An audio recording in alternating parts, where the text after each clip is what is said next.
First of all, thank you very much for Global Indian International School for inviting me here to give a talk to you to explain what the Cambridge program is about. Okay, my name is Daryl. I'm from Cambridge International Examinations based here in Singapore. I am in charge of the schools who are offering Cambridge in Singapore as well as in Thailand. Right, I think today basically I will be sharing with all of you a short presentation on who we are, Cambridge, as well as the program that's offered in the school here, which we call it the IGCSE. Alright, first of all, a quick presentation on what Cambridge is about. Just to make it simple for all of you to understand where we come from. And currently, there are more than 10,000 Cambridge schools worldwide in over 160 countries. I'm not sure how many countries are there in the world, but I would say that most of the countries in the world are actually have a Cambridge school, and we are recognized in these countries. But for Cambridge, we believe very strongly in the learner-centered approach, where the curriculum is just a piece of paper with a lot of objectives and knowledge in it. But we want to use the teacher to present this curriculum to students, and the students not only learn that way, but also in a lot of other ways, as in they learn in groups, collaborative learning.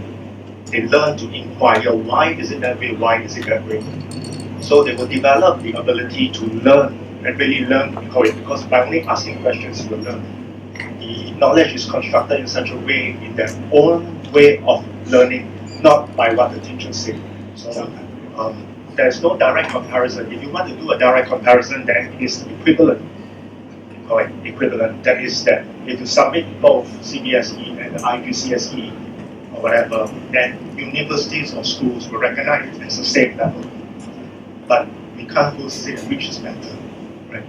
Both have probably their own advantages and so on. So we will not say, we can't say which is better, right? So think of equivalency, think of mobility, and then think of what the curriculum stands for. Well, thank you for joining me today. Right, my name's Austin, and I am an admissions counselor at Yale and U.S. College. I've lived in Singapore for about 3.5 years now, from the United States though, and talking today about a College of Liberal Arts and Sciences, or often just as a liberal arts college, and National University of Singapore.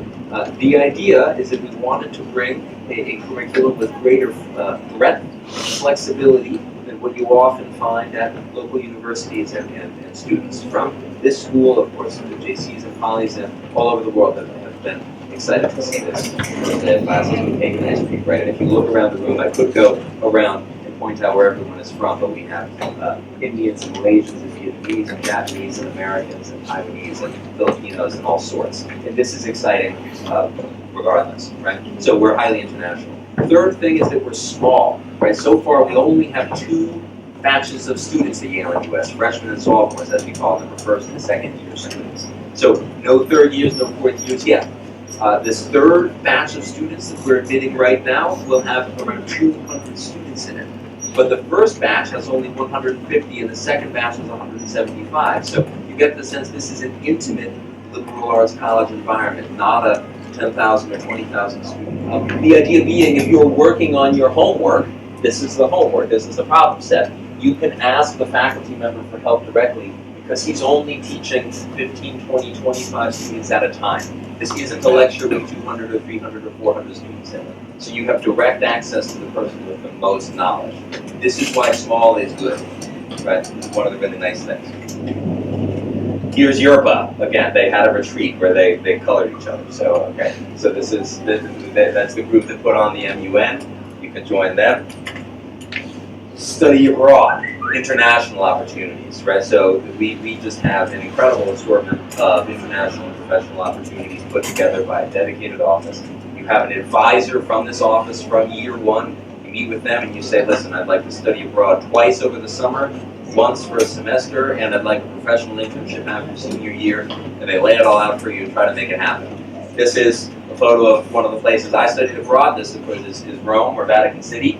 But this is not the only place you can study abroad. You can go to Yale over the summer for a semester, even an entire year is possible. Study in Europe, elsewhere in Asia. We have students right now in Chile, in the Netherlands, at Yale, London, all over. Okay?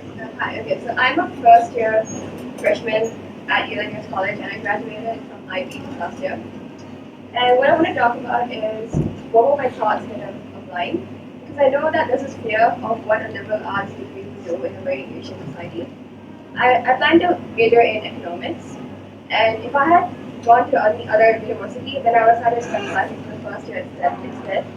But over here, I spend 2 years with a common curriculum, and then I start specializing in the third year, which means I do the degree in 2 years instead of 4 years. So the international opportunities, so the orientation, there is a compulsory international element.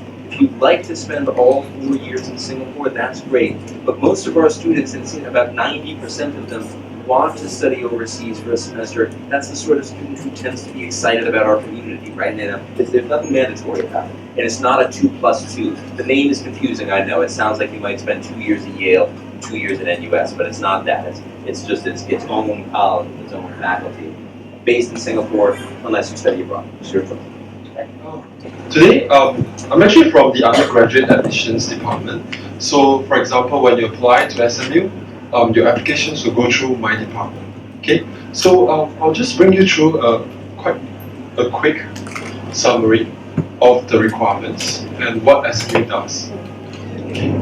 So we usually encourage students to do SAT much earlier.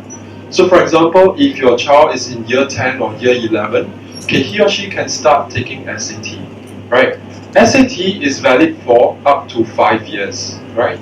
And usually the SAT can be taken multiple times and you can submit your best SAT score, right? So this is a daily affair.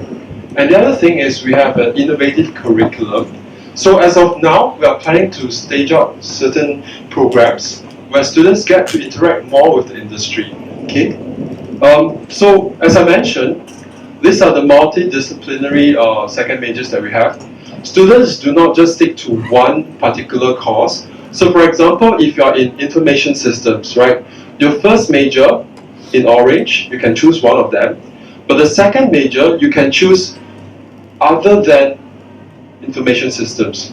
So you could be doing marketing, right? So let's say you learn how to do an application, right, on your mobile phone, but how do you market it? So students usually combine information with marketing. So it gives them an advantage when they come out to work, right? So this is somewhat one of the advantage that we have at SMU.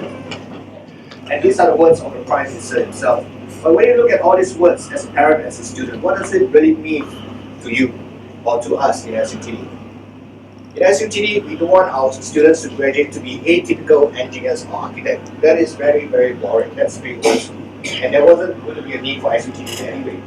So what we wanted to do is to nurture technopreneurs and entrepreneurs, social innovators, people who make a difference to the world. And when you look at the world around us now, what do we have?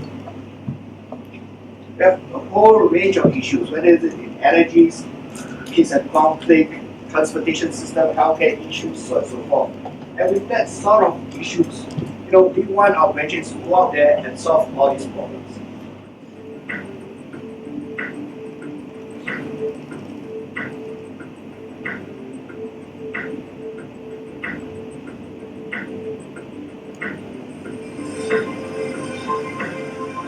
And then after that, we came up with a prototype using our fabrication lab facilities. Right, so it's a 3D printer. Everything is all done in-house in SUTD. And that is the prototype. 4 pillars, as I mentioned, a new product with a couple of tracks like mechanical engineering, electrical, aerospace technology, biomedical, and architecture is architecture. This information system will cover things like computer science, computer engineering, artificial intelligence, network security, and engine systems will be like large-scale systems like transportation systems, what else is there? Healthcare systems, business analytics if you want to go into the financial world, so on and so forth. Yeah. So 4 programs with many tracks. Okay. Right, so if you've got any questions and all that, feel free to visit us at our booth or feel free to email us, and we look forward to welcoming you at the SUTD Open House that's happening on the 7th and 8th of March. More of the details can be found on our website. Thank you. Hi, good afternoon, everyone. You guys are so attentive. Okay, well, as they were introducing earlier, my name is Cecilia, and actually representing SIM Global Educations, if you've noticed over there, okay? And I'm sure you guys are very interested to know what are the available options for your children or even for yourselves, okay, for the students here. We are represented by, let me just share with you, our overseas partners of 12 universities. Okay, basically you're studying in Singapore at SIM and getting degree qualifications from overseas, okay, with Australian, UK, US, and Switzerland. Okay, let me share with you. In fact, we offer 70 over programs with a holistic education system, all right, and we have 23,000 students studying with us, full-time and part-time, okay? Okay, University of Wollongong. University of Wollongong is actually situated in Sydney, okay? We've been partnering with them for a few years, in fact. And University of Wollongong, in fact, offers Bachelor of Science in Psychology. Okay, what about this? Earlier I was sharing with you psychology as well, right? Okay, there's a difference. That's Bachelor of Arts, Psychology. This Bachelor of Science, Psychology. In fact, for University of Buffalo, is projects, exams, and class participation. Okay, whereas okay, University of Wollongong is in fact Bachelor of Science. They have the final year is 100% taught by the faculty from overseas. They're flown in to teach. We have 12 partnering universities. We are listed in the, in the top notch of universities in the world. All right. For more information, you can call us, email us, or even walk in. Okay. All right. Thank you so much for your time and patience. If you have any questions, I can do take them.